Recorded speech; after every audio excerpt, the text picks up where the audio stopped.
So my name is Dan Fishman. You are watching Peaceful Warrior Day. This is the People for Liberty broadcast, and we are trying to put some peace out into the universe. It's a stressful time. A lot of people are worried. We've been locked up in our houses. There's more anger in the country than, since 1860. And here we are trying to cope with it and trying to make sense of it.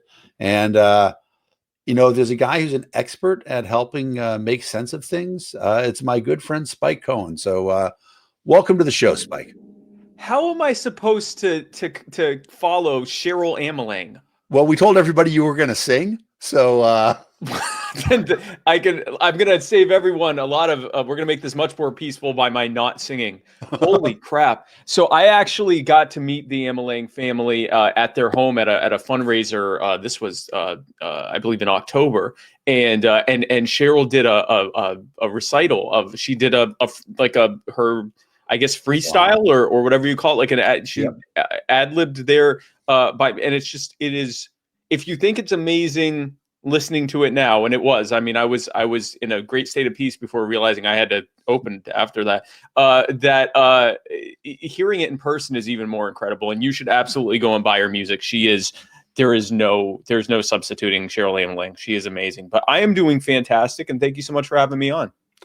Well, it's interesting because this is like a lot of libertarian things. We have ideas that aren't necessarily fulfilled in any one specific path. And so when we talk about peace and we talk about the ideology of peace, different people interpret that different ways. And so one of the questions I've been talking to people in the beginning is we're calling this Peaceful Warrior Day. And some people say, peaceful warrior, isn't that an oxymoron? And I say, no, there are ways that we fight. I'm going to ignore the people asking you to sing. And me too. I'm going to also ignore Chris. Yeah. Instead, let's talk about the phrase peaceful warrior. What does that mean to you? So here's what it means to me, and I can relate it to my own personal experience. I spent most of my adult life raging my way to success. And by that, I mean, I was determined to win and to succeed. And I did it from a very aggressive and angry way. And some of that is possibly because I was a young man and that was just sort of my predisposition. But it was at the cost of my own mental health and personal well-being. So I was very financially successful. By all accounts, externally, I looked very successful, very financially successful, absolutely beautiful wife, loving family, and all of that and so forth. But I was actually miserable. And those who were closest to me knew I was miserable all the time. And it was because I didn't have peace. I wasn't at peace with myself. I was constantly striving for something that probably was never actually attainable. Whatever my monetary baselines that I set were really just hiding the fact that I wasn't peaceful inside. This all came to a culmination it started in 2014, but truly came to a culmination in 2016 when I was diagnosed with multiple sclerosis. And for those who don't know, multiple sclerosis is an as yet uncurable autoimmune disease where my immune system tries to kill my brain, basically. That's not the scientific term, but it thinks that my central nervous system is a grave threat to the rest of my body and is determined to fight it. And so as a result of that, I deal with all sorts of different symptoms and things that have happened as a result of it. I am now on a good treatment and have been stable for almost coming up on 4 years now. But during that time, I was having constant attacks. I was going downhill very, very quickly. And I was having some very serious discussions with my medical team about what my life was going to look like moving forward. And one of the things that they told me was that the biggest thing I could do to try to fight MS outside of the treatments and so forth was to do stress reduction. So my journey for inner peace actually started with stress reduction. And, I started looking into things that lead to stress reduction. Unfortunately, a lot of those things weren't just, I was looking for the quick fix. How could I rage my way through stress reduction? And instead it turned out I had to rethink how I was living.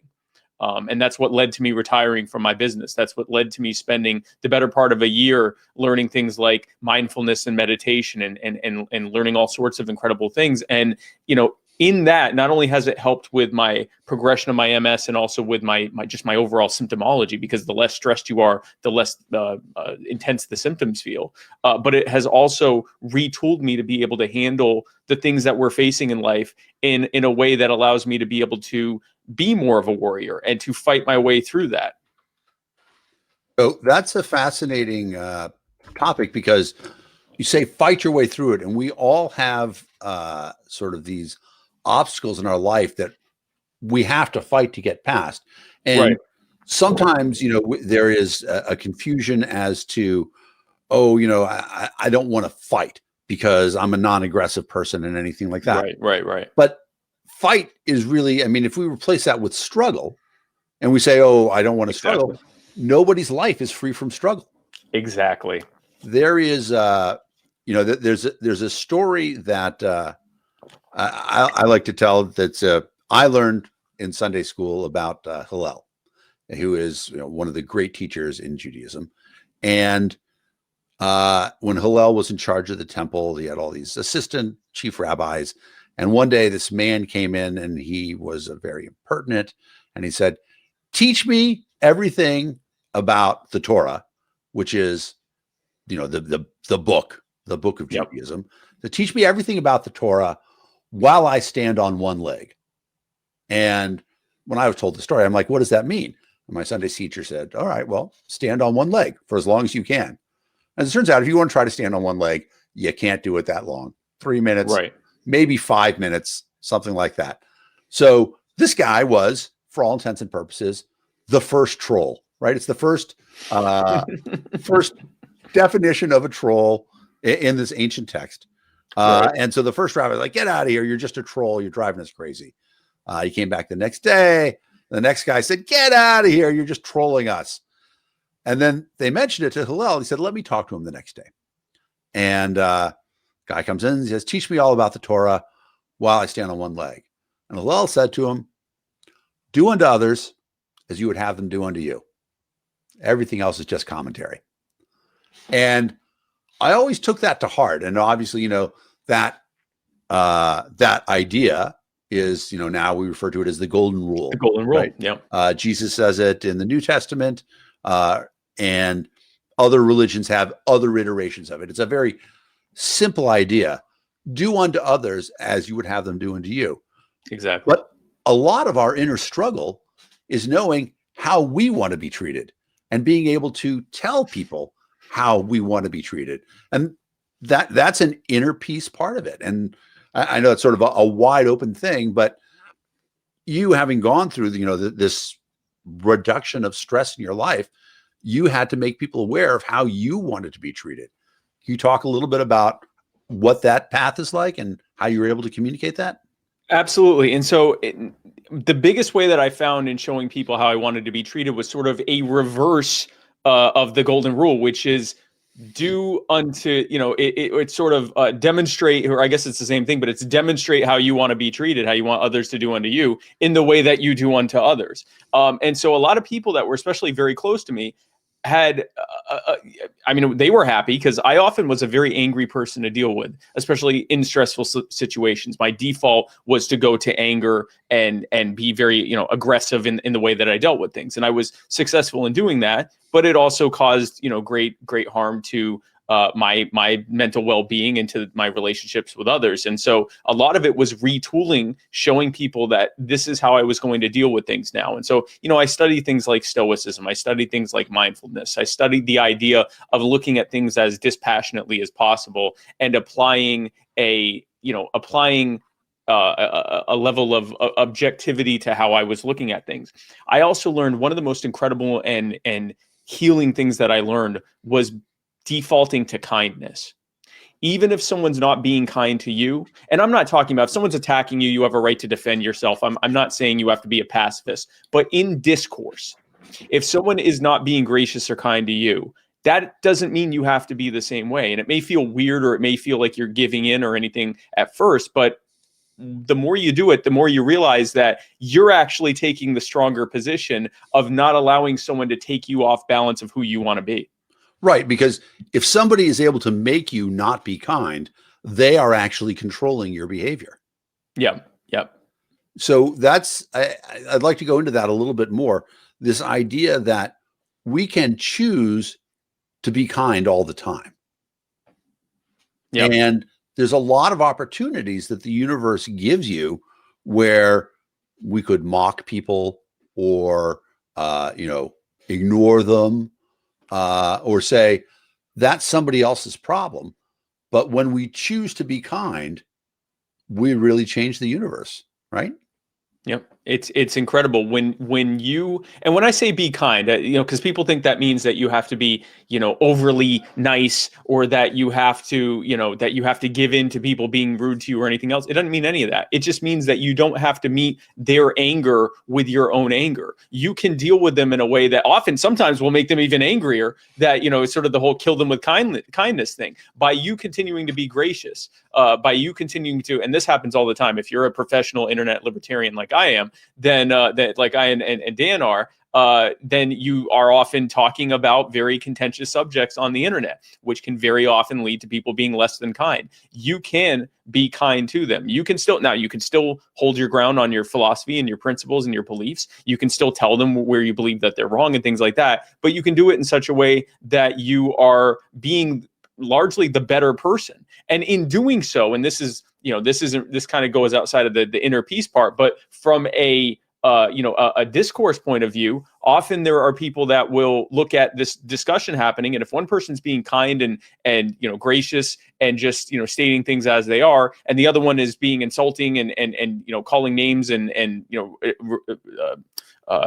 trying to use ad hominem and things like that, it's going to, even if they have no idea what you're talking about, they're often going to default to going, well, the one who acts like they have some sense is probably the one that's right in this. So it actually works from a messaging standpoint too, but it also allows you to have that peace and not get all riled up on your phone or on your computer, having a conversation about something that you can't really control or change in that moment anyway. There's a story from my personal life. When I was 18 years old, I was actually going to school overseas, and a person came up to me, and essentially they were begging. He said, I've got this, and just imagine whatever is the good story. He said, Yep. Can you lend me some money? And I gave him $20. That was the smallest bill I had on me. I was traveling at the time.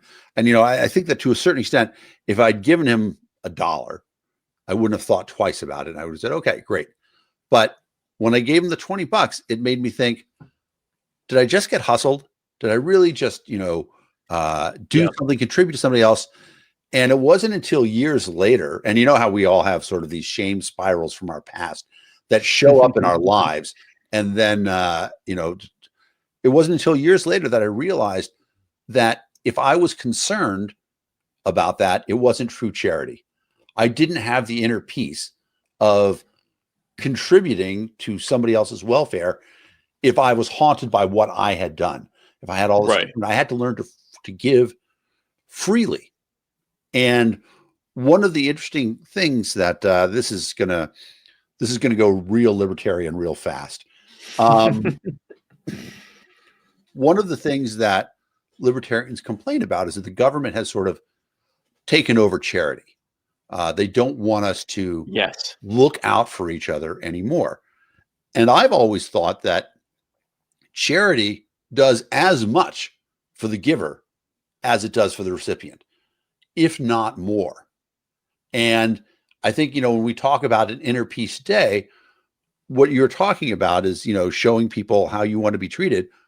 Charity is exactly that. You are putting that into the world. And if we can bring in another religious context, in fact, somebody just mentioned it in the bottom of this incredibly long post that I can't put on the screen, but they talked about the idea of karma, that what you put into the universe comes back to you in some circle. Do you feel that in your life sometimes?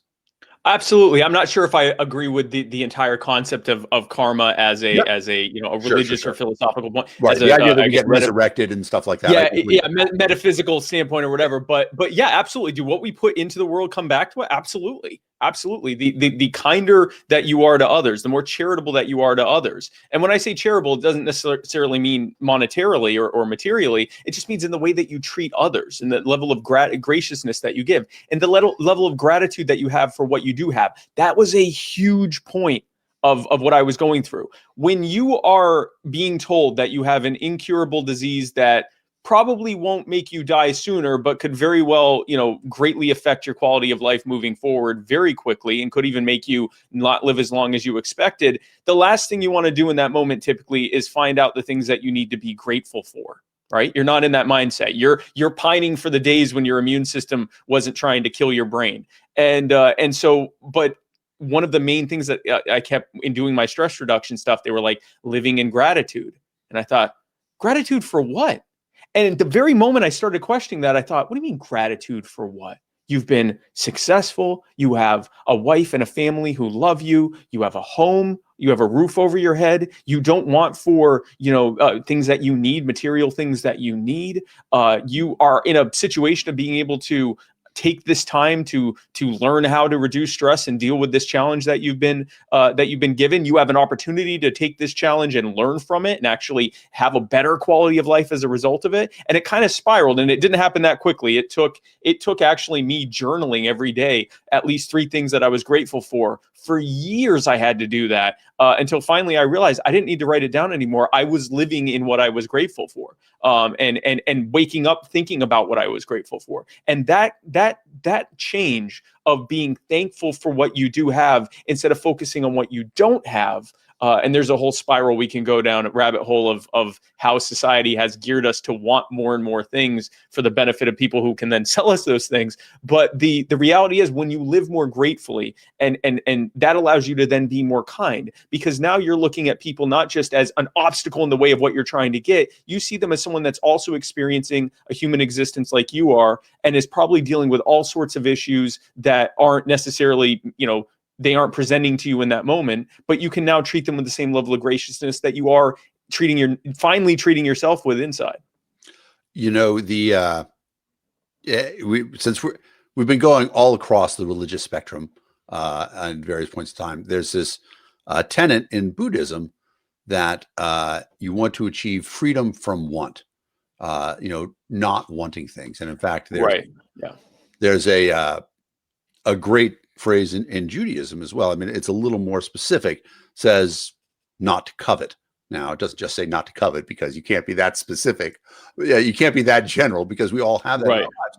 But it is wanting things, right? Those of you who know the 10 Commandments know what I'm referring to there. But wanting things is one of those things that we're focused externally, when in reality, if we look at the gifts that we've been given, there's I think this is Jonathan Livingston Seagull, but I'm not sure. It said,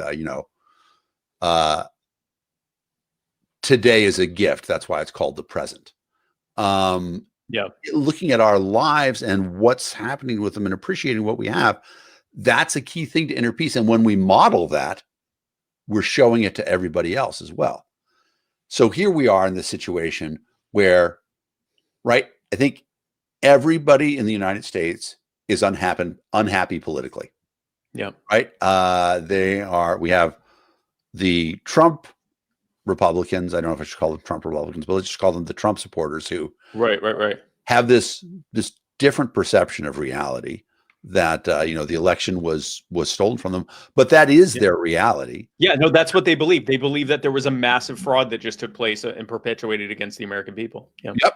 And then we have the non-Trump but still Republicans, who are, they see their party being torn apart. They see their name being dragged through the mud. They're not happy about what's happened.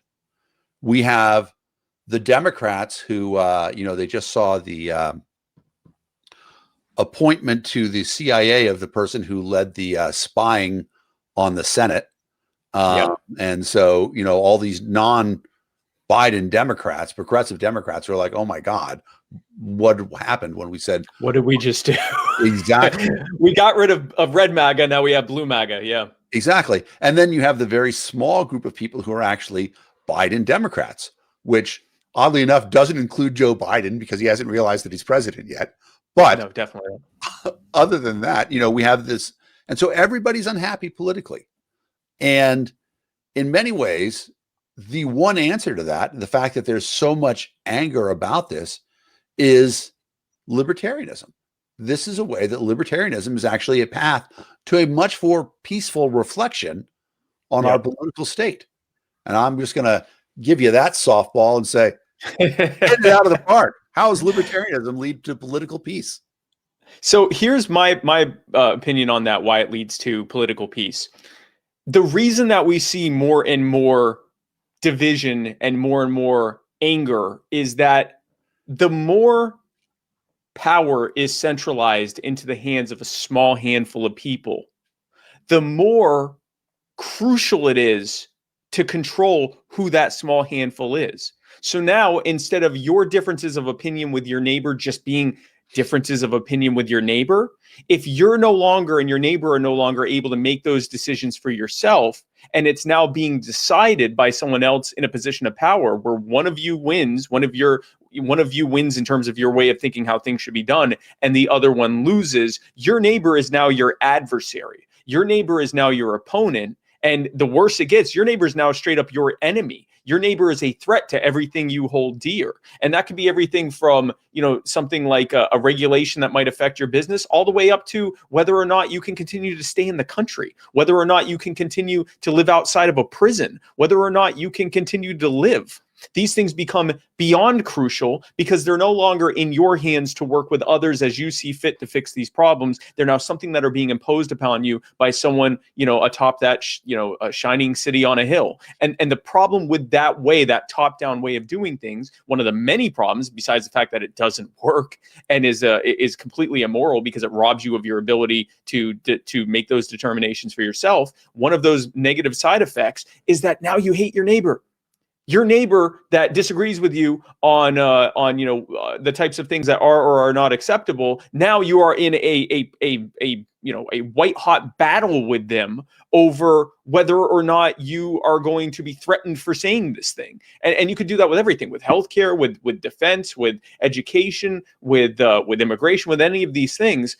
But now it's no longer just you two, agree. You can't agree to disagree because it is crucial that your way wins or else you lose. What libertarianism does, by contrast, is it takes away all the power from those people who have, by the way, proven themselves completely inept or unwilling to actually fix these problems, and gives the power back to you and to your neighbor so that you're free to live your life as you see fit, harming no one around you. And when that happens, now your neighbor's just someone you disagree with that thing on. And who knows, maybe now that you're just friends and neighbors again, maybe you may end up coming to a common accord or an agreement on that thing. That will never happen in this arrangement. It will only get worse and worse and worse. Libertarianism is the bomb that solves this problem. And bomb, BALM, not BOMB.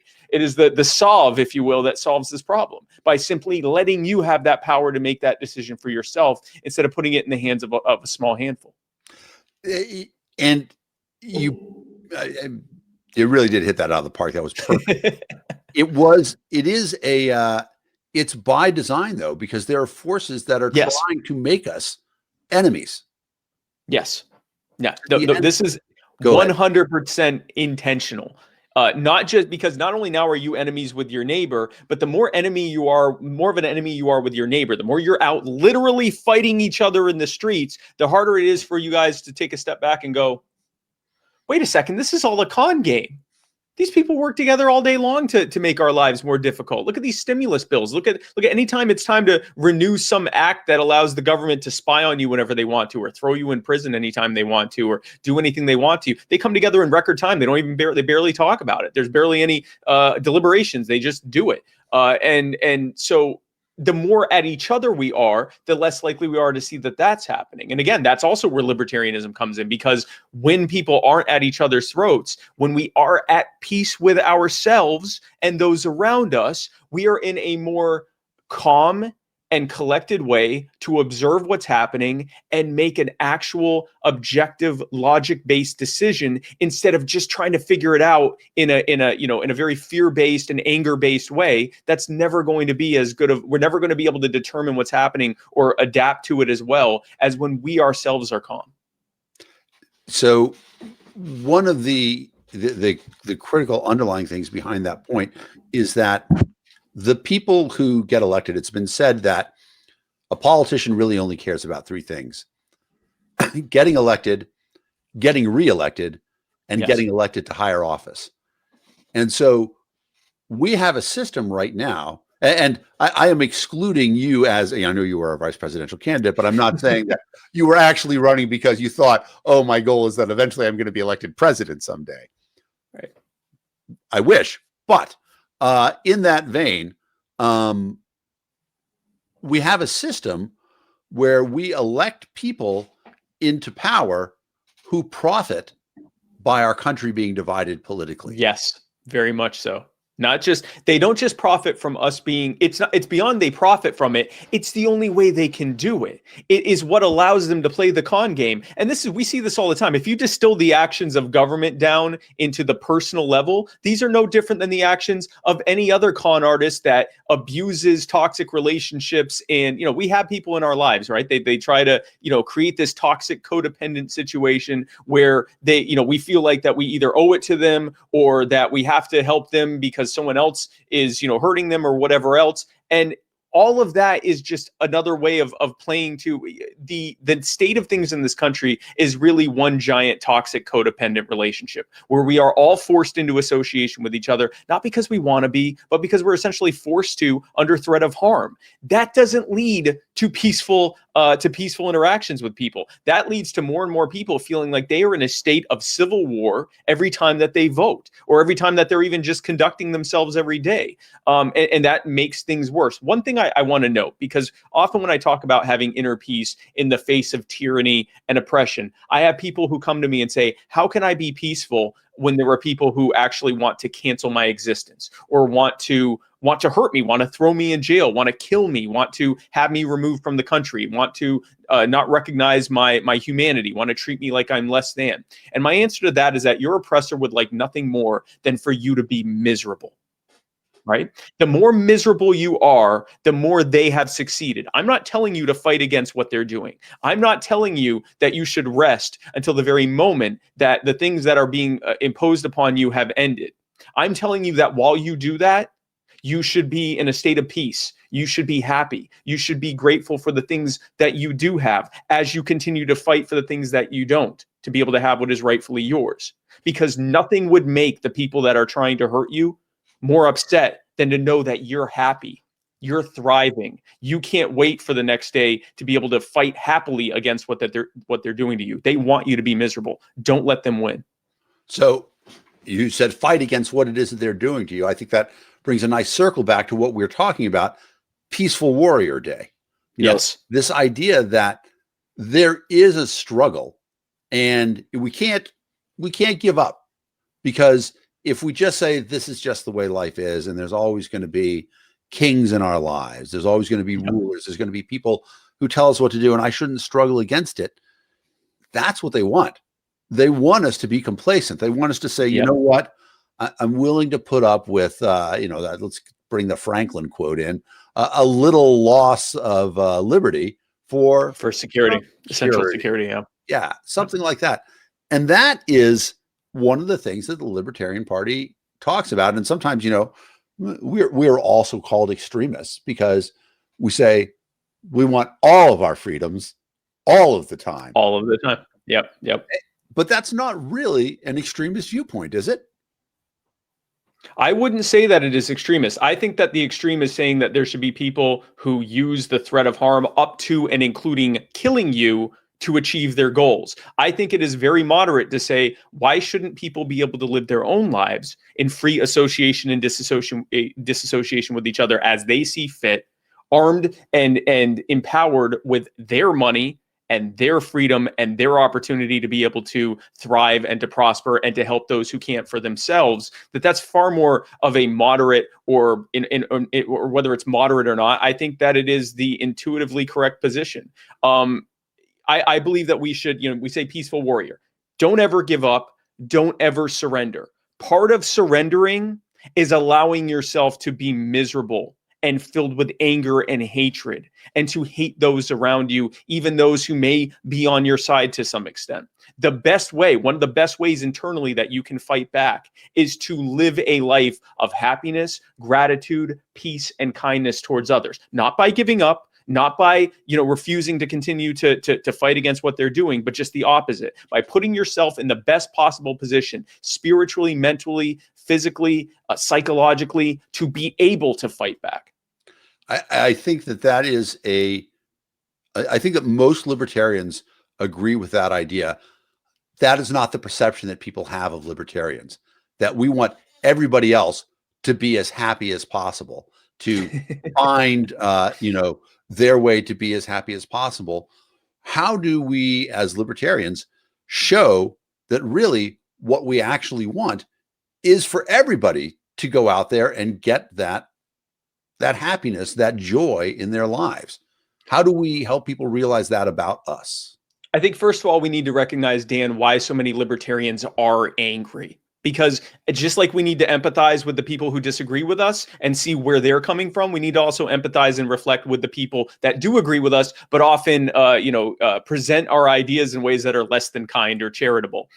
As a libertarian, we exist in a world of increasing tyranny, and we look around and see the vast majority of people either actively cheering it on or just kind of shrugging their shoulders and saying, well, I guess there's nothing that we can do about it. And that makes us incredibly angry. I was very much an angry libertarian for quite some time. The problem is that in order to be able to meet people where they are, people that are, for lack of a better word, cheerleading on what's happening, or are sort of complacent towards it, or have thrown their shoulders up and thrown their arms up and said, there's nothing I can do about it. We need to empathize with where they're coming from, and we can't do that if we're angry at everyone else. The reality is we have been conditioned since before we could even form words, when we were just beginning to form thoughts, to believe that this whole thing is correct. And it sometimes takes a lot of disabusing of prior perception and assumptions to be able to show people what can intuitively make sense to them, that this doesn't work. Having a small handful of what we all universally agree to be inept and corrupt people telling us how to live our lives doesn't work. It's never going to work. But in order to do that, we have to meet them where they are. We have to be kind to them. We have to be charitable to them.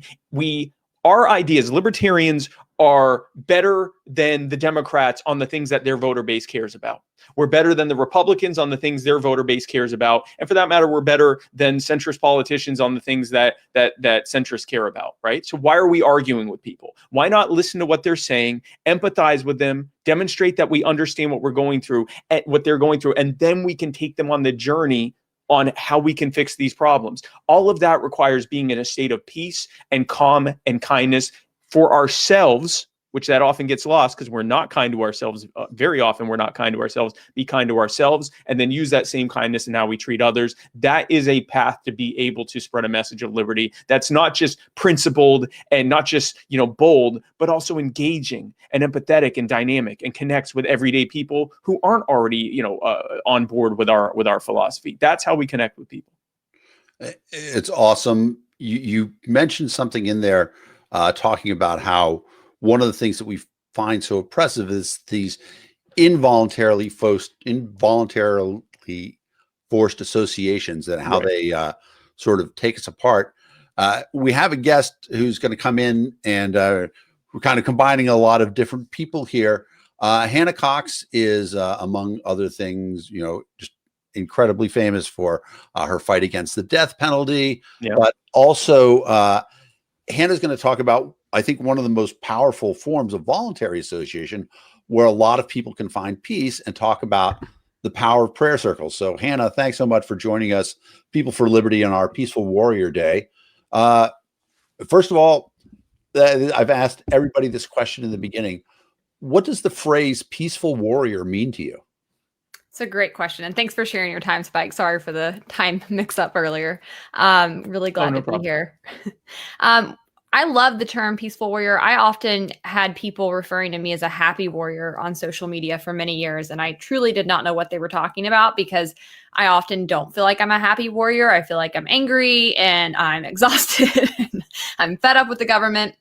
But when I looked up the origins of it and really understood the story, which if you haven't, then I encourage everybody to Google that, the happy warrior. It's really somebody who consistently wakes up and every day decides to fight again and decides to continue championing their message. And I love flipping that to a peaceful warrior, because that is what we believe in, right? We believe in trying to achieve our goals through peaceful means. We believe in trying to create a more peaceful existence among people. We believe that, things like the non-aggression principle, these things bring about peace because we are not forcing our views on others. We're not forcing them to live in any kind of way. And that's really what sows distress. And so we are warriors in that way. We're continuing to try to fight back against oppressors and against specifically oppressors within government who are harming people and harming their way of life and prohibiting them from really achieving their version of the American dream. But we're doing it in such a way that we do hope to sow peace. So I think it's fantastic terminology.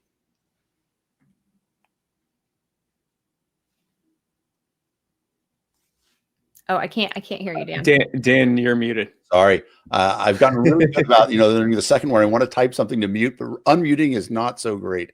So let's talk a little bit about what prayer circles are. I will confess, I didn't know much about them until I started researching for today's broadcast. So can you tell me what a prayer circle is? Yeah, I think my colleagues and I made it up. I don't know if it's a common thing people are doing, but I work on a very diverse staff. I work on a staff that has both Democrats and Republicans, and I'm kind of the only libertarian. But we have a wide span of people, and we have people that live all over the country and that are from many different backgrounds. And so we have Christians that are part of our staff. We have agnostic members of our staff. We have some Muslims who are on our staff. But given the events of the past, week, 2 weeks, I think everybody has really been feeling a lot of tension, despair to some extent, a little bit hopeless, frustrated, angry. There's just so many emotions flying around. And while trying to dissect some of that on a staff call, one of our colleagues just said, that she'd really like to come together and just hold a space for people who were religious or of some kind of faith to come together and just try to pray for our country and for each other. And so we did that. I'd say about half of our staff turned up. And it was a really powerful experience. I didn't realize how much I needed that, but I thought it was really beautiful that we were able to come together in that way, that we were able to, to really kind of hold a space with people who had different religious beliefs, different denominations, who maybe called God by different names, but to come together in believing that we were working to achieve a better world together. And that, as Martin Luther King Jr. put it, that there's a cosmic force on the side of those who are fighting for justice and peace in this world. And so we kind of just did like a popcorn style sort of thing. I'm not somebody who really likes to pray out loud, but it kind of eased me into it because other people were doing so. And we have a couple people on our staff that are actually spiritual leaders on the side and pastors as well. So that helped kick it off. But throughout the entire hour-long process that we were doing this, I think everybody just sort of felt a sense of peace come over them. A reminder that, no matter what your exact beliefs are, so many of us do believe that there is a higher power, that there is another force kind of supporting us in this world. And that while we do face really significant problems in this country and very serious issues among different people groups in our country, that there are still ways we can come together. And I think that was proof of it, right? So often religions have been this way to divide people, oftentimes to sow distrust among people or division and to make people think they're separated. But in creating a space where we could come together across various religions, I think it was proof that, we can overcome some of these things. Some of these things have been used to separate us and divide us. If we choose to, we can set that aside and instead look at the things that we agree upon. And so that was what we used it for. And I'd encourage anybody who maybe is feeling some stress, maybe feeling anxiety, even if you have 2 or 3 other people around you who are people of faith, no matter what that faith is, consider coming together and praying and really trying to take some time aside to focus on what we need to do to prepare ourselves to continue being peaceful warriors in this world. You remind me of an important part of my childhood. So I was raised Jewish. It didn't I don't want to say it didn't stick, but I describe myself now as American secular. Um, but I mean, to me, bacon is calling to me. It tells me, eat me. But so after I had my bar mitzvah, there was a period of time in sort of rebellion against my parents, and I said, I'm an atheist. I don't believe in anything. And then there was a moment in my life where the divinity in the universe was obvious and it overwhelmed me. And I said, I can't be an atheist anymore. I'm not sure what I am, but I think that there is something there. And there's such a commonality in that experience. I like to say a lot that what we have together is the shared human experience. And, it's broader. I talked earlier about, sort of the Buddhist idea that life is suffering. And we talked about the Judeo-Christian golden rule of do unto others as you have them do unto you. We have this shared thing that we think we're alone, and we're like, you know what? Every other human has pain in their life. We all have grief. I have a friend who she's a life coach, joy counselor, variety of things. She says every tear that was shed in grief was birthed in love. And there's a lot of times when I've had, grieving moments, and in the depth of them, I think how miserable I feel. I'm like, how terrible would it be to not have grief in your life, to have nothing to grieve for, to have a life so empty that things just come by. And having a circle where people together, and I'll throw this out to everybody, having a group of people where you can share the fact that our lives are filled with emotion and feeling. That's one of the strongest revelations that can bind us together. Yeah, I actually find it beautiful. And Hannah, you just talked about this, the fact that religion is often used to divide us. You're a Christian, I'm a Jew, this person's a Muslim, this person is not, and this happened, a lot of people are left behind who aren't even sure what they are or what they believe in because they don't fit into a box, they get divided as well. Or even within Christianity or in other faiths as well, there's then the denominations. You're a Baptist, you're a Methodist, you're an Episcopalian and so forth, and Jews and other ones have this as well. I think it's incredible what you're doing. I actually have a question about this.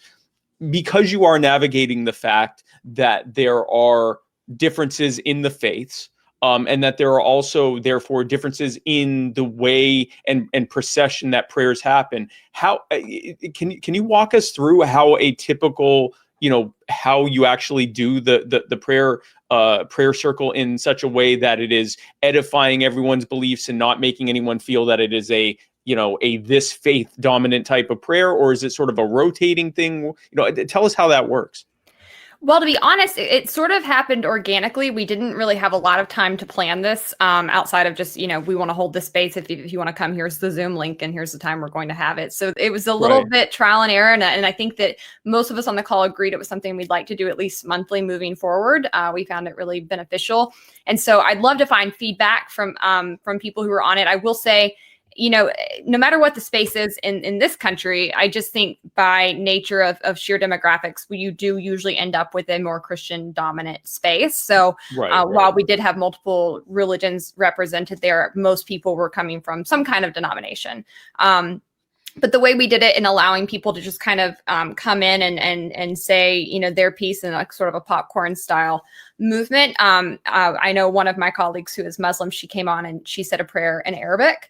And then she basically translated it for us after she had finished, so that we had a bit more of an understanding of exactly what she had said. So I thought that was a beautiful insight into Islam and seeing what their prayer life would look like. And then I have another colleague who is a bit more, I think, would probably fall in the Christian bucket, but maybe sort of the agnostic kind of Christian bucket. And she read a prayer from Martin Luther King Jr. that was very impactful to her. And so it was kind of just come as you are, show up as you want to, or if you don't want to be public, if you just want to join in solidarity with us, then you can do that too. And so we very much left it up to people I would be curious to hear from some of my colleagues that were from other denominations if that worked for them as well as it did for the Christians. We haven't gotten to have that conversation yet, but I liked it. I am somebody who has grown up Christian. My dad's a pastor. Spike, you and I have talked about our backgrounds, and I know we have a lot of overlap in that regard. Right. And I've struggled with my religion off and on over the years, but especially in the past 4 or 5 years where, so many of evangelical white Christians from the kind of background I grew up in, Southern Baptist, were in the Trump circle, were adamant fans of his. And I really was repelled by that and didn't want to be associated with that. And it made me question my faith for some time. I remember I was looking around at the people of faith who showed up at state capitals with me to argue for human rights and civil liberties. And they were Catholics and they were Jewish. And I didn't see a lot of my people. And that was very discouraging to me. And for a while, I thought maybe I just need to convert. And then I kind of backed off of that, but I would still put myself in that boat of I struggle with my faith. And that was another thing that I thought was so great about this circle that we brought together is a lot of people were in that boat of saying, I'm struggling. I don't feel close to God. I don't feel like my prayer life's been very active lately. I'm not even sure what I believe right now, but I believe something. And I don't know the exact verse, but there's a verse in the Bible that says, even faith as small as a mustard seed can move mountains. And I think that's all it takes, right? I don't think you have to have everything figured out. I think it's totally okay to be questioning, but just to have faith that there is a higher power. There is something that we can come together on here. I think that's enough to get started. Yep. It's what it does is, I'm sure I'm not the first person to say to you, as someone who is not an evangelical, but I will say to you in defense of your faith, and we hear it in every faith. Don't allow the less than charitable or less than noble actions of those who share or claim to share your faith determine your faith. It can get very frustrating. It can give you that sense of not wanting to identify as that, if only just not to be associated, the guilt by association thing.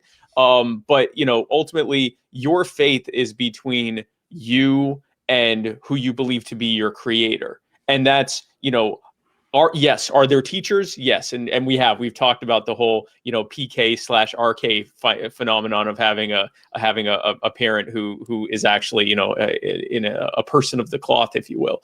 But, by getting rid of that and by being kind to those around us and by being, internally peaceful, and also by making whatever faith that we have, if you're a person of faith, if you're not, then you're not. But if you are a person of faith, making that faith about you and your creator, and remembering that every article of faith that I know of, at least in any of the Abrahamic religions, is that we are imperfect, that we will always fail, that the state of our nature is that we fail, and how amazing that we have the grace of this higher power that affords us those mistakes and those transgressions. We can try our best to be even remotely as graceful as that higher power. And it sounds like that's what you're doing with your prayer circle and with your attempt to connect with your faith. Yeah, I think that's a really beautiful way of putting it. And I think that one thing that I really started to take away in recent years was, as much as I was repelled by some of the actions and behaviors by people who shared the same name of faith as me, is to put myself, the Bible says, why do you condemn the speck in somebody else's eye instead of the log in your own? And to recognize that I'm as much a sinner and as much fallen and fail as much as they do, just probably in different ways than what their acts are concerned. What their particular. Yeah. And I think that's a critical thing about it too. It's also one of my favorite, the moat and the plank. And, when we recognize, these difficulties that are in our lives, the understanding, and I'm like, I could, this is not a religious quote. This is just one of my favorite Mark Twain quotes. Said, when I was 14 years old, my father was a complete idiot. When I was 21, I was amazed how much he had learned in the last 7 years. And I can remember thinking that as a teenager and thinking, I have these tremendous problems and nobody understands them but me. Nobody knows how terrible my teenage life is, how terrible going to school is, all these things, because you don't have these shared, you don't have the ability to share those things. And when you do learn to share them, you share them with your high school friends. one of the reasons why your high school friends are your best friends for forever. It's because you shared all these things with them first. You're developing with them. Yeah, exactly. And that's one of the things that I love about this idea of this prayer circle, is that it brings people together in a way that they get to share with each other. And that's something that I don't think comes naturally to most people. We have to learn how to share of ourselves. And I'm wondering how, when you started bringing people together, did you have to moderate it? Do you have to coach? Is it one of the things? Well, Spike, why don't you share with the group today what's going on? Or did it just flow out of people? Yeah, well, first I didn't really convene the gathering. It was another colleague of mine. But once we got there, it was sort of like, who's in charge, right? Who's gonna guide this? Where do we start?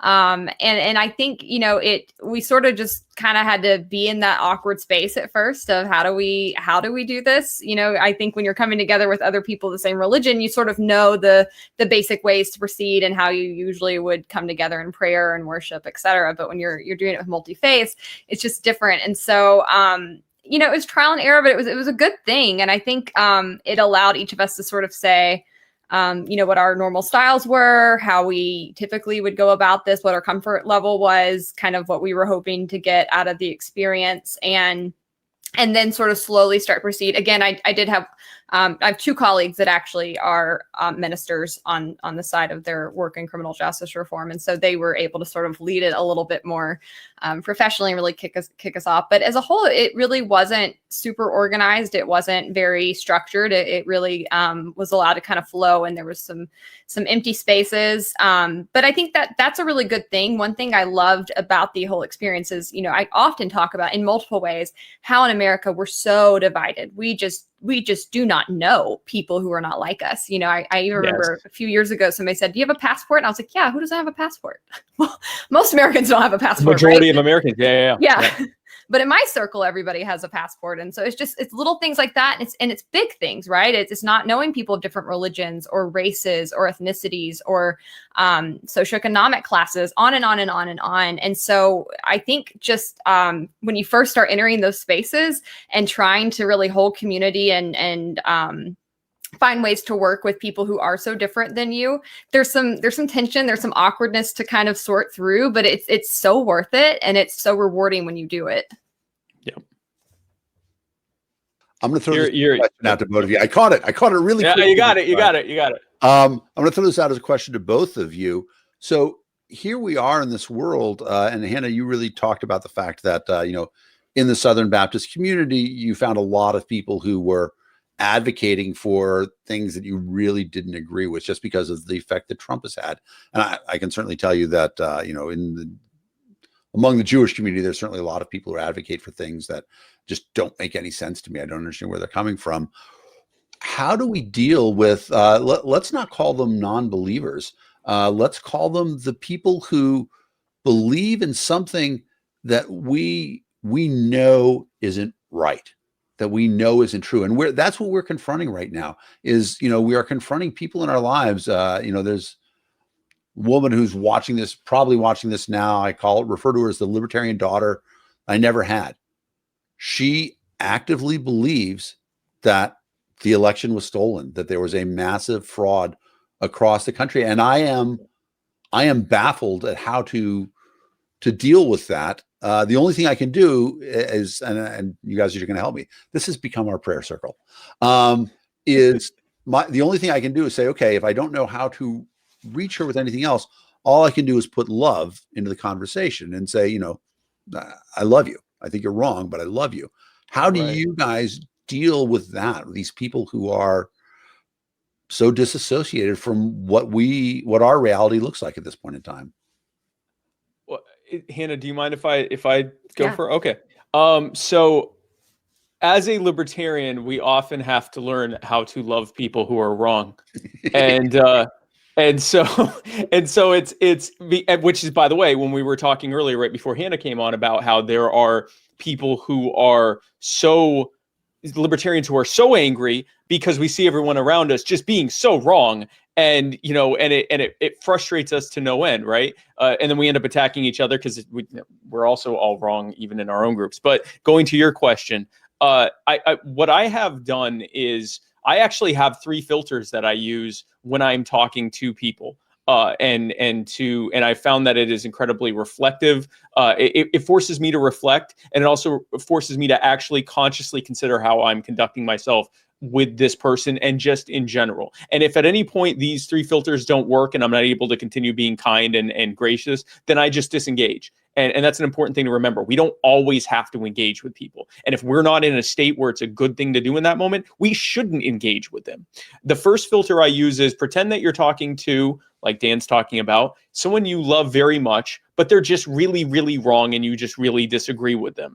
How would you talk to them? How would you want them to talk to you? How would you want to discuss this with them? Imagine it's Mima and she's just really wrong about immigration or whatever.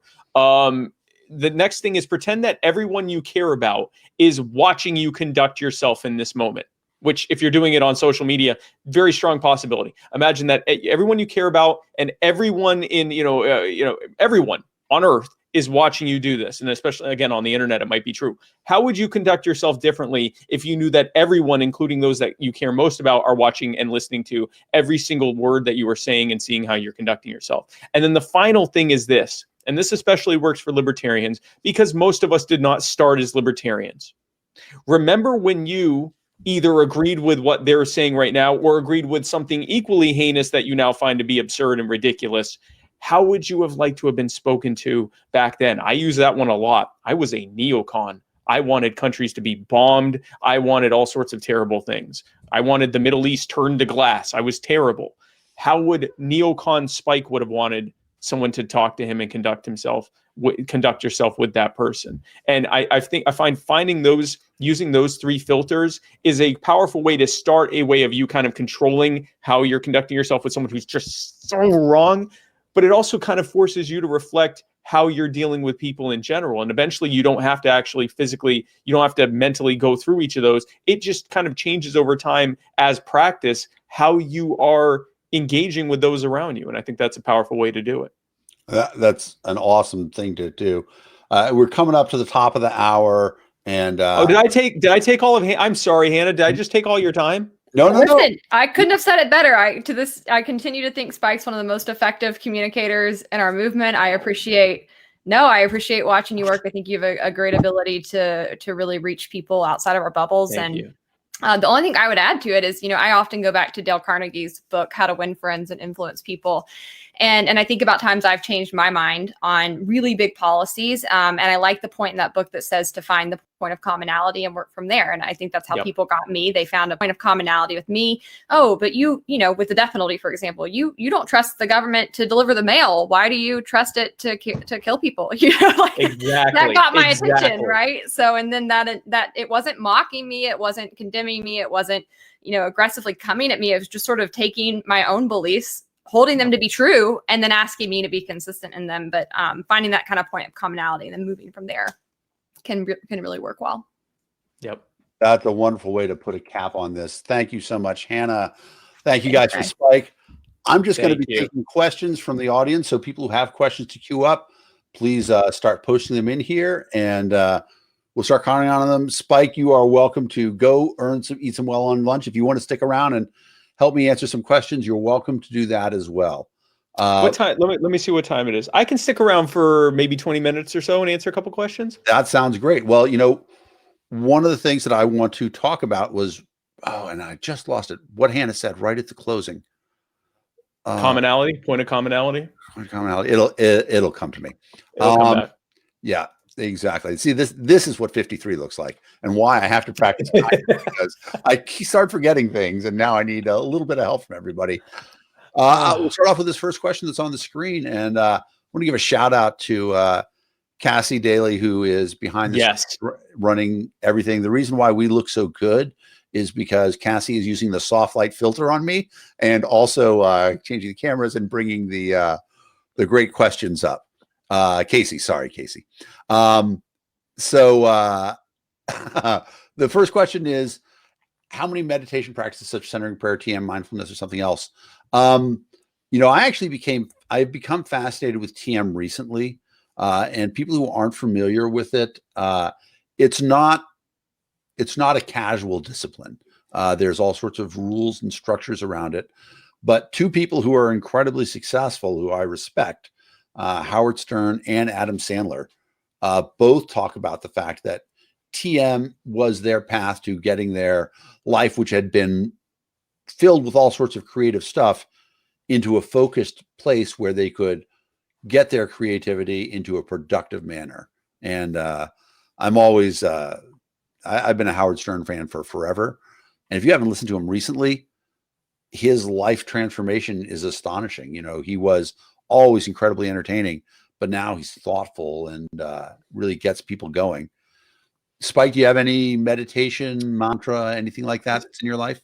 So I've focused less on, I don't know what centering, I've not heard of centering prayer. I am familiar with TM. Mostly I've focused on mindfulness. So instead of having like the mantras and things like that, it's mostly getting in touch with your body, how it feels. And then from there, moving outward. I'm in touch with how every part of my body feels.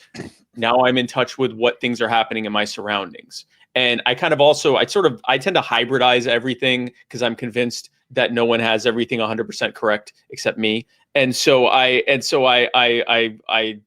kind of applied some stoicism in there as well to being mindful of others and mindful of how my reaction is to what others are saying. So now when someone, is saying something to me, instead of reacting emotionally, or when I have that initial emotional reaction, exploring why I had that emotional reaction in the first place. But going back to meditation, I've mostly focused on mindfulness, just because I found intuitively after that initial period of feeling uncomfortable about thinking about how my body feels and focusing on my breath, which for some reason can be anxiety inducing when you first start doing it. I found that it was actually pretty helpful, very helpful in getting that feeling of, it's not a feeling of control. It's a feeling of acknowledging that you don't have control, and that once you let go of that and are able to kind of sit back inside of your head and observe things as they're happening, you actually have more control than you did when you were trying to forcefully work through everything. And that has been one of the most healing things I've been through. You reminded me of a great story, and we're talking about for me, this strange interfaith path that I've been on. I went to school in England for a year, and it was a Church of England school. And so I learned the Lord's Prayer in an Anglican church. Right. And somebody in the comments can tell me what the difference is between the Anglican and the Catholic version. I know there is a difference. But one of the most important phrases in there that I'd never heard before is, and forgive us our trespasses as we forgive those who trespass against us. Yeah. And I thought about, this idea of forgiveness and how often I was pretty good about being generous and forgiving other people, but I was so incredibly hard on myself and didn't forgive myself things. And so I have this thing, and I think a lot of people have it because the phrase shame spiral is so well understood, where I start to think about something that I did 15 years ago. And I just think about how stupid that was. And I mean, maybe for people not as old as me, it's not as long ago, but how stupid I was. And it just becomes a spiral. I'm like, God, how could I have done that? It's so stupid. And so I have this mantra now that I will say to myself out loud to break this spiral: forgive yourself. Yeah. Forgive yourself. And that has been so powerful in terms of recognizing that. Thank you, Ethan. I had a feeling you would know it. Yeah, it's for thine is the kingdom and the power and the glory forever, amen. And that's the Protestant, that's the non-Catholic version, I think, and then the Catholic version doesn't have that. Interesting. There's also, of course, a funny joke, and I wonder if this is what the comedian does, where the little boy thinks that God's name is Harold because our Father art in heaven, hallowed be thy name. It's always one of my favorites. But yeah, so, learning to forgive yourself, for me, that was a big breakthrough. And of course, there's the great, it's not a Whitney Houston song. I can't remember who did the original version, but, learning to love yourself is the greatest gift of all. Forgiving yourself is in that vein as well. somebody in the comments can tell me who did the original version of that song as well. Yeah, Spike, what made you turn away from being a neocon? So much in the same way that Hannah was talking about with the death penalty, that people came to her and said, hey, you're a conservative. You think the government shouldn't deliver the mail, but they should kill people. First, let's talk about how I even became a neocon in the first place. I was 19. I also blame the drugs because I was a heavy drug user for many years, but that's probably a cop-out. I think if I had been sober, I still would have probably been a neocon, but I like to say it was the drugs. Once I got sober, then I wasn't a neocon anymore, but that's probably not true. After 9/11 or during 9/11, I was 19 years old. I was horrified like everyone. I was scared like everyone. I thought, is this the new normal? Are we going to get attacked every day? And the media is talking about, the potential ever-present threat of Islamic fundamentalist terrorism. And I went down the rabbit hole of what government and media told me, which is that there was a group of people who hated us because we were just so darn free, Dan. And, if it wasn't for our freedom, that's what really got them, was how free we were. And it was stuck in their craw, and they weren't going to stop killing us until we weren't free. And when people would say things like, well, aren't we going to be less free if we're being surveilled all the time? I didn't want to hear that. I was scared, and I wanted an enemy to hate and to destroy so that then we could go back to living the peaceful life that we supposedly were living up until then. Again, I was 19, very little context. And so I bought into it. I bought into Republicans and most Democrats telling me that, or I guess most Republicans and most Democrats telling me that we had to go and invade Afghanistan. And then we also had to invade Iraq for some reason, not Saudi Arabia, also again, for some reason, but that we needed to do this. We needed to spread peace and freedom and democracy around the world using whatever level of deadly force was necessary to spread our peaceful ways to these terrible people who were so murderous. So we had to kill them, and they hated our freedom. So we needed to take their lives and our own freedoms in the process. And I unironically believe this stuff.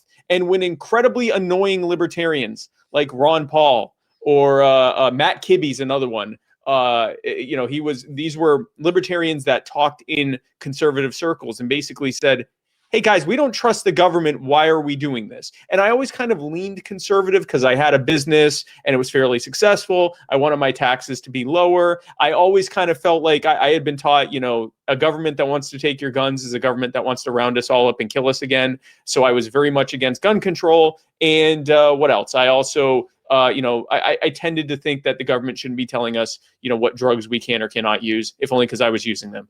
So I tended to be more kind of, I guess, libertarian conservative leaning, but I just had this real big hang up about we had to bomb most of the world and that we had to protect Israel, our greatest ally. Over time, two things got me out of being a neocon. Number one was all of the predictions that libertarians and other anti-war people made about what would happen in Iraq, what would happen in Afghanistan, how it mirrored past things like Vietnam and the Russian involvement in Afghanistan, how these things would play out. Watching it happen exactly the way they predicted made me think, maybe they got something here. Then also coupling that with just people engaging me respectfully and sometimes snarkily, but respectfully, and saying, hey, schmuck, why do you think, I'm not saying go call people schmucks, but, people saying, hey, schmuck, why do you think that, the government that, again, you don't trust to do, to deal with healthcare, you don't trust them to deal with, the mail, you don't trust them to tell you whether or not you can have a gun, but you can trust them to spy on you and every other person on the planet and go around killing whoever they want to, that you can trust them to do that. And it took a long time. That coupled with, seeing that it wasn't just that, the things that I disagreed with government that they were wrong on, that they were wrong on everything, that it really just, I went pretty much straight out of being a neocon to being more of a kind of a conservatarian, minarchist, constitutionalist type, until eventually being, my final form, as it were, of being a Super Saiyan libertarian that I am now. Yeah, I had very similar path. I was, being older than you, I was brought in by the real neocon, Ronald Reagan. Yes. Part of it too is my parents as academics were huge Democrats. And so, more than anything, I started being interested in Reagan because it really pissed my parents off. You were Alex P. Keaton. Yeah, exactly right. Same era, all that stuff. I have a different story that I'll tell some point in time about that. But But then in like 1983, Pat Robertson and Jerry Falwell and the moral majority made it clear there wasn't a place for me in their iteration of the Republican Party. Did my camera just go out? Yep, we got. Wait, you're still. I can hear you. We can hear you though. All right, let me. I'm gonna flip it real quick, and you can fill for 30 seconds. So what Dan's trying to say is that he was a very rebellious young Jew, and that's fine. That's perfectly fine. He was the Jewish Alex P. Keaton of Family Ties, the Alex P. Jewton, if you will. And he's back. Yes, good Phil. So in 2000, so I had to leave the Republican Party at that point in time, and I sort of wandered around in what I would say close to libertarian circles. But I still had the same feeling as you, that sort of the idea that there's a foreign policy in which they hate us because of our freedom and fight everybody in the world for it. And in fact, I can tell people that, after 9/11 in 2001, I was trying to explain to people that really 9/11 was about Britney Spears' midriff, and that, there are posters of Britney Spears. Oh, yeah. In these, in Afghanistan that threatens fundamental Islam, right? Because Britney's a woman who's powerful, right? But she's also showing skin. And I will say that the outfit that Britney was wearing in my dream was completely inappropriate, but it was sorry, that's one of my favorite jokes. And so at that point in time, I sort of stopped and I said, that's insane. Okay. You might talk about that, but in reality, Britney and American culture in general is doing so much more to convert the rest of the world than any bombs that we drop or anything else. There's a version of Green Onion, one of the all-time best blues songs that the Blues Brothers did. And Dan Aykroyd said, if we're so terrible, how come everybody in the world is doing flips and twists to get into a genuine pair of American blue jeans? What is it about our culture, right? The definition of cool around the world is American culture. People want to emulate what we've got. And we don't have to fight weapons with bombs. We don't have to fight people with anything else. If we just let what's awesome that we do. And then the one other thing about it, this ties back in, and this is when I really sort of said, what really makes it work is people see our incredible wealth, and the wealth in the United States is phenomenal. When we talk about poverty in the United States, we're not talking about poverty like it is in Africa or in Asia. We're not talking about people who don't, or even Latin, or even most of Latin America. Like our poverty is what's considered. And there are certainly many things that need to be dealt with economically that will allow people that are in poverty in the U.S. to be able to climb out of it. But even our poverty, the baseline of poverty in the U.S. for most people, is what is considered like lower middle class or middle class existence anywhere else on earth, pretty much. Exactly. We're so phenomenally wealthy, and especially too, because in terms of population, we're smaller than China. We're smaller than India. We're actually smaller than the European Union as a whole. And yet we outproduce them all.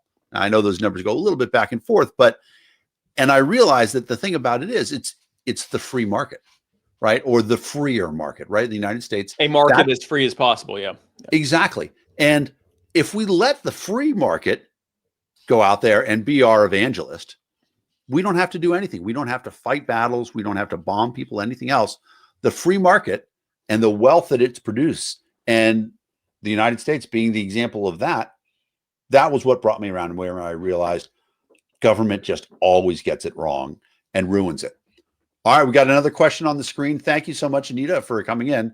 How do we think the Libertarian Party can be more successful at reaching out to women and the LGBTQ community? So I think women, the LGBTQ community, people of color, marginalized communities in general, we need to recognize, first we have to go back to our first principles here and what we believe. If we recognize that government is largely an agent of harm, that the arrangement of government, of a small handful of powerful people, imposing themselves upon us through force and threats of force, taking from us as they see fit, ordering us around, not only is a bad and abusive system, but also doesn't work. And if we recognize using the data available to us that there are certain communities that members of that community tend to be disproportionately harmed even worse and acutely harmed even worse by the excesses and abuses of that government, then not only does it make sense for us to be reaching out and focusing to them as best as we can, but it also, if we recognize that government is an agent of harm and we see someone being harmed the most by it, then I feel that it is our moral duty, or at least makes the most sense from, if you don't believe in, in a moral framework, but even just makes the most sense to reach out to the ones that you have to spend the least amount of time convincing that there's a problem in the first place. I use the analogy of, if I walk into a room and I see that someone is abusing two different people. With one hand, he's hitting someone, he's slapping them in the face and hitting them, and he's hurting them. But with the other person, he's, hitting with a club. I want all of that abuse to stop. It probably makes sense for me to try to stop that clubbing first, with the idea that if I can stop the clubbing, I'm going to stop the slapping too. But if I go in and because I identify more with the person being slapped than the person being clubbed, I go, well, yeah, I mean, everyone's being hurt here, but really that slapping's, a real insult. Not only am I less effective in being able to stop all of the abuse, but to the person being clubbed, they're like, excuse me, I'm being hit with a bat or a golf club or whatever. What about, why are you more concerned with that? Or why does it seem like you're not more concerned about the much worse abuse that I'm suffering? And so I think that I can tell you, when I did, during the time that I was still seeking the nomination for vice president last January, before the pandemic hit and you weren't really encouraged to go around knocking on strangers' doors, I took part in a series of door knocking tours in housing projects in North Carolina. And I was out there, and Jacob Hornberger joined me. And the reason I was out there was to reach out to the community and also to demonstrate that to libertarians, and this is a whole other subject, that maybe we can start picking our candidates based on their ability to reach out to non-libertarians, as opposed to our in-group delegate service that we're able to do. That maybe it's good for us to show that we can bring people into the message instead of talk to people who are already libertarian. But that's a whole other, we can do an entire day-long symposium on that next. So I'm out there in the housing projects, and I had a feeling that, talking about things like criminal justice reform and occupational licensing and things like that, the war on drugs, that these would be things that this community, members of it, would connect with. And I was right. What I didn't realize is I didn't have to convince them there was a problem. I would show up to their door and say, "Hi, I'm Spike Cohen. I'm running for vice president. Have you heard of the Libertarian Party? We're here talking about the issues that we think are affecting your community." And without fail, the first few times they would say, "What do you think's affecting my community?" And I'd say, "Well, if you think about it, the war on drugs," and they'd stop me and say, "Who are you telling? I know the war on drugs is destroying my community." And more often than not, they actually wanted to talk more about occupational licensing, because most of the people I saw had what they call a side hustle or a side business where they provided some kind of service, whether it was, mowing lawns or doing food service, catering, DJing, event promotion, fixing windows, fixing electrical work, plumbing, anything that you can think of that needs to be done. But they couldn't grow it into a proper business because they couldn't market it, because they couldn't afford the cost of legal compliance. They couldn't afford the licensing and the other requirements that are in place, the educational requirements that were in place, the ongoing continuing ed requirements, the taxes, the fees, and all of that stuff. That sometimes tens or hundreds of thousands of dollars it would cost to legally do that business. So they just did it illegally. Now, I come from a business background.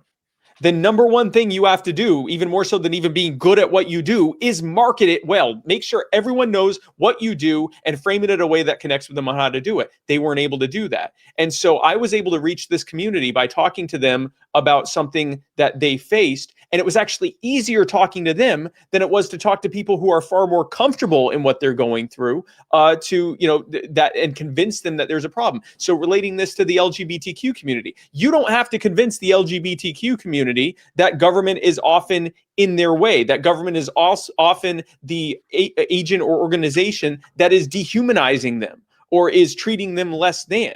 And if we can show them that, first of all, the Libertarian Party was promoting LGBTQ rights back when the majority of Democrats and Republicans thought that people should go to jail for being gay, when we can show that background, but then also show that we have the solutions to the problems that they're facing, I think it's intuitive. I think that they're no different than anyone else, that if you connect with them and empathize with them and connect with them where they are and demonstrate that you care about them and understand that what they're going through, then you can then take them on the journey for how our common sense solutions are the fixes to the problems that they face.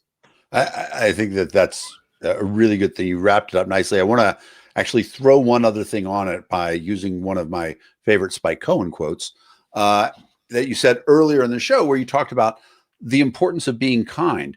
And part of being kind is realizing two things. First of all, that if you are a straight white male, you are in the dominant majority in the Libertarian Party right now.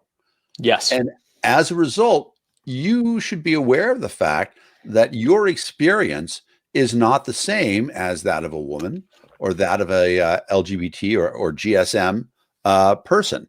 And recognizing the fact that that you have a different set of experiences means that your perception is going to be different than that person's. And so, to Spike's point earlier about trying to be kind to people, being kind is trying to understand that everything that you see and makes sense isn't necessarily the same thing that they see. Two people can look at something differently, and based on where they're standing and based on their perspective, view it very differently. And so part of us working together is trying to understand each other. So something that I think that we can do to bring in more women and more LGBT people into the community, be kind. Understand that other people's experience, and it's funny because to a certain extent, like we have started to have an understanding about that with people of color. That, I mean, if anything good came out of this year of discontent and police violence, it's a lot of white Americans waking up to the fact that the police treat Black people of color differently than white people are treated. Dave Chappelle does one of my favorite sketches where he talks about being lost with a friend, a white friend, and he's super high. They're both super high, and they're lost in Philadelphia. And he's like, man, and Chappelle's like, I don't know what we're going to do. We are too high. And his white friend says, there's a police officer over there. I'm going to go ask him for help. And Chappelle's like, what? What are you going to do? And he goes over there and he says, excuse me, officer. And the police officer looks around. Chappelle says, and he didn't hit him. He said, how can I help you? And he said, I'm really high right now. And the police officer didn't arrest him. He said, all right, how can I help you? And it's that difference of experience, right? You couldn't bring it home closer than that. So we have kept you on way too long, Spike. But it's the burden, right? We talked about, great responsibility comes, great power comes great responsibility. You've done an amazing job for us. I am so appreciative of you coming in to Peaceful Warrior Day and talking about peace and the struggle and libertarianism. And I give you a couple minutes to say whatever you want. Close us out. Well, thank you. Listen, I can't play music as well as Cheryl Ameling, but I can talk for an hour and a half. And no one can take that from me. Folks, thank you so much for tuning into Peaceful Warrior Day. I hope that you continue to stay on. We've got some more fantastic people to talk about things after me, even better than me. You thought I was great. It's going to get even better after I leave. I promise that. All I want to say is this. If you are a libertarian, or really any person, we recognize that things could be better than they are right now. And we recognize that in order to be able to make things better, and I'm speaking primarily to libertarians, if we are to live in a freer world, which we also know will be a happier world, a safer world, a more peaceful world, a more prosperous world, a world with a better future for our children and their children than we could ever have ourselves. If we recognize that is the case, and if we recognize that our ideas are correct, and if we recognize that the only way that we are going to be able to have this happen is to bring more people in, then we have to primarily focus on how we do that. It doesn't mean watering down our message. We often are presented with a false dichotomy in libertarianism, that we either need to water down our message in a way that isn't scary to people around us, or we need to be very principled but almost brutal in the way that we present it. We need to make sure that we don't hold any, no holds barred, no quarter for anyone. This is a false binary. These are both terrible choices for their own special reasons. We can instead connect with people where they are, empathize with them on their concerns. And when I say meet them where they are, that can mean physically meet them where they are, but it also means meet them where they are in here. Meet them where they are in their perceptions and their concerns. Listen to them. Ask them questions, because you don't necessarily know everything about them. Ask more questions. Demonstrate that you care. Build that rapport with them, because that is what you need.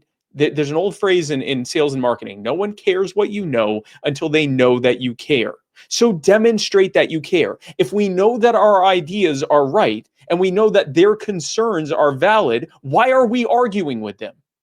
Why would we not instead just listen to them, ask them questions if we have the opportunity to, demonstrate that we understand where they're coming from, tell the story as to how it is we got here, how the policies that are in place have created the problems we're facing, and then from there take them on the journey for how we can actually fix this. When we do that, all the things that we fantasize about doing, ending the Fed, ending taxation, ending the wars, bringing the troops home, setting people free from cages, all of that can happen. Step number 1 is be kind to yourself.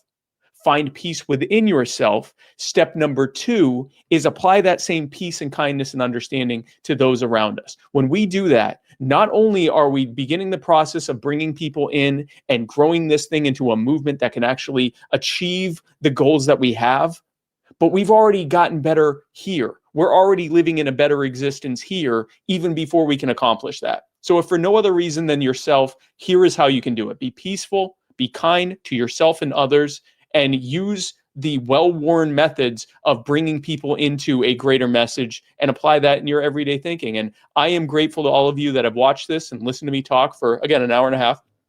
You have incredible bravery and durability, really, in listening to me talk for that long. But I do appreciate being on. And all I can say is I look forward to working with each of you over the coming weeks, months, and years to bringing this message of liberty to a public and to a country and to a world and a humanity that greatly needs it. And Dan, Rabbi Dan, thank you so much for having me on. I greatly appreciate you. You're muted, Rabbi. You're still muted. I was going to go with the New Testament quote, "Call no man rabbi." However, there is I just want to bring on Casey because I know she wanted to say a quick thank you too before she goes off the air. Thank you, Spike. And then we're moving into the next segment. So thank you so much, Spike. And it's been wonderful.